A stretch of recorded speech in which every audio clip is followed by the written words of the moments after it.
ಇತ್ತ ಬಿಜೆಪಿಯಲ್ಲಿನ ಆಂತರಿಕ ಕಲಹ ಮತ್ತಷ್ಟು ತೀವ್ರವಾಗ್ತಾ ಇದೆ.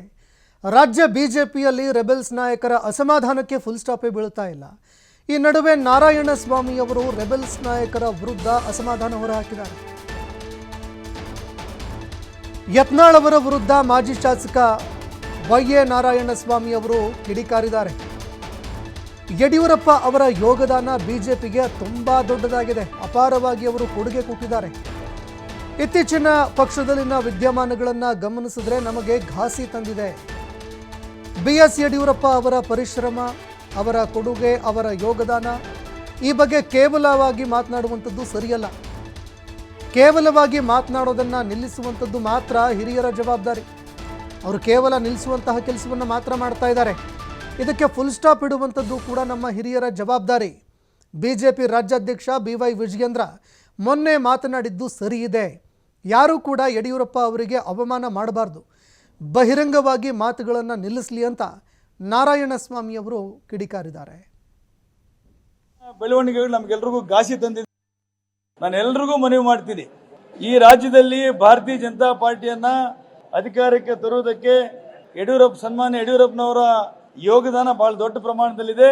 ಅದೇ ರೀತಿ ಅನಂತಕುಮಾರ್ ಅವರ ಆದಿಯಾಗಿ ಎಲ್ಲ ಹಿರಿಯ ನಾಯಕರು ಕೆಲಸ ಮಾಡಿದ್ದಾರೆ. ಆದರೆ ಇತ್ತೀಚಿನ ಬೆಳವಣಿಗೆಗಳು ನಮಗೆಲ್ಲರಿಗೂ ಘಾಸಿ ತಂದಿದೆ, ನೋವು ತಂದಿದೆ. ಯಾರು ಯಡಿಯೂರಪ್ಪನವರ ಕಾರ್ಯಕ್ಷಮತೆ, ಅವರ ಯೋಗದಾನ, ಅವರ ಪಟ್ಟ ಪರಿಶ್ರಮವನ್ನ ಯಾರು ಕೇವಲವಾಗಿ ಮಾತಾಡಬಾರದು. ಒಬ್ಬ ನಿಷ್ಠಾವಂತ ಕಾರ್ಯಕರ್ತನಾಗಿ ಹೇಳ್ತಾ ಇದ್ದೇನೆ, ಅದು ಯಾವುದೇ ಗುಂಪುಗಳಿರಲಿ, ಯಾವುದೇ ಬಣಗಳಿರಲಿ, ಯಾರು ಇದರ ಬಗ್ಗೆ ಕೇವಲವಾಗಿ ಮಾತಾಡಬಾರದು ಅಂತ ಒಂದು ಮನವಿ ಮಾಡ್ತೀನಿ. ಜೊತೆಗೆ ಕೇವಲವಾಗಿ ಮಾತಾಡೋದ ನಿಲ್ಲಿಸಬೇಕಾದ ಜವಾಬ್ದಾರಿ ನಮ್ಮ ಎಲ್ಲ ಹಿರಿಯ ನಾಯಕರಿದ್ದರೆ ಅವ್ರ ಜವಾಬ್ದಾರಿ ಇದೆ. ಈ ಸಂಬಂಧ ಮೊನ್ನೆ ನಾನು ರಾಜ್ಯಾಧ್ಯಕ್ಷರಾದಂಥ ಸನ್ಮಾನ್ಯ ವಿಜೇಂದ್ರ ಅವರ ಸ್ಟೇಟ್ಮೆಂಟ್ ನೋಡಿದೆ, ಅದು ಸರಿಯಾಗಿಯೇ ಇದೆ. ಯಾಕೆಂದ್ರೆ ಯಡಿಯೂರಪ್ಪನವರನ್ನ ನಾವು ಅವಮಾನಿಸಿ ನಮ್ಮ ಪಕ್ಷಕ್ಕೂ ಅನುಕೂಲ ಲಾಭ ಆಗುವುದಿಲ್ಲ, ಕಾರ್ಯಕರ್ತರಿಗೂ ಸಮಾಧಾನ ಆಗುವುದಿಲ್ಲ, ಮತ್ತು ಎಲ್ಲೋ ಒಂದು ಕಡೆ ಬೇರೆ ಪಾರ್ಟಿಗಳಿಗೆ ನಾವು ಆಹಾರ ಆಗ್ತೇವೆ. ಅದನ್ನು ವಿಶೇಷವಾಗಿ ಯಡಿಯೂರಪ್ಪನವರು ಪೂಜನೀಯ ಸ್ಥಾನದಲ್ಲಿದ್ದಾರೆ, ಅವನು ಅವಮಾನ ಮಾಡಬಾರ್ದು ಅನ್ನುವ ಮನವಿಯನ್ನ ಯಾರ್ಯಾರು ಮಾತಾಡ್ತಾ ಇದ್ದಾರೆ ಅವ್ರು ಮಾಡ್ತೀನಿ. ಮತ್ತೆ ಅದನ್ನು ನಿಲ್ಲಿಸಬೇಕು ಅಂತೇಳಿ ಜವಾಬ್ದಾರಿಯುತ ಹಿರಿಯ ನಾಯಕರಲ್ಲೂ ಮನವಿ ಮಾಡ್ತಾ ಇದ್ದೇನೆ. ಜೊತೆಗೆ ವಿಜೇಂದ್ರ ಅವರು ಸದ್ಯಕ್ಕೆ ಅಧ್ಯಕ್ಷರಾಗಿದ್ದಾರೆ, ನಮಗೆಲ್ರಿಗೂ ಅವ್ರ ಮೇಲೆ ವಿಶ್ವಾಸ ಇದೆ, ಒಳ್ಳೆ ಕೆಲಸ ಮಾಡ್ತಾ ಇದ್ದಾರೆ. ಒಂದು ವರ್ಷದಿಂದ ಎಲ್ಲ ಪಾದಯಾತ್ರೆ ಆದಿಯಾಗಿ ಎಲ್ಲ ಹೋರಾಟಗಳು ಸಕ್ಸಸ್ ಕಾಣಿದೆ.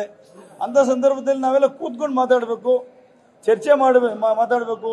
ಸಣ್ಣ ಪುಟ್ಟ ಏನಾದರೂ ಅವಿಶ್ವಾಸ ಇದ್ರೆ ನಾವು ಪರಿಹಾರ ಮಾಡ್ಕೋಬೇಕು ಹೊರತು ಹಾದಿ ಬೀದಿಗಳಲ್ಲಿ ಮಾತಾಡೋದು ಸರಿಯಲ್ಲ ಅನ್ನೋ ಮಾತನ್ನು ಸಹ ಹೇಳಿಕ್ಕೆ ಇಷ್ಟಪಡ್ತಾ ಇದ್ದೇನೆ. ಇದರ ಬಗ್ಗೆ ವರಿಷ್ಠರು ಗಮನ ಹರಿಸಬೇಕು, ಆದಷ್ಟು ಬೇಗ ಇದಕ್ಕೆ ಇತಿಶ್ರೀ ಆಡಬೇಕು, ಪಕ್ಷವನ್ನು ಸದೃಢಗೊಳಿಸುವ ನಿಟ್ಟಿನಲ್ಲಿ ಪ್ರಾಮಾಣಿಕ ಪ್ರಯತ್ನ ಮಾಡೋಕ್ಕೆ ಅನುಕೂಲ ಮಾಡಿಕೊಡ್ಬೇಕು ಅನ್ನೋ ಮಾತನ್ನು ಹೇಳಿ, ಇವಾಗ ನಾವೆಲ್ಲರೂ ಸೇರಿ ವಿಜೇಂದ್ರ ನೇತೃತ್ವದಲ್ಲಿ ಬಹಳ ಒಳ್ಳೆ ಕೆಲಸ ಮಾಡ್ತಾ ಇದ್ದಾರೆ. ಅದಕ್ಕೆ ಸಪೋರ್ಟ್ ಮಾಡಬೇಕಾದ ಧರ್ಮ ಮತ್ತು ಡ್ಯೂಟಿ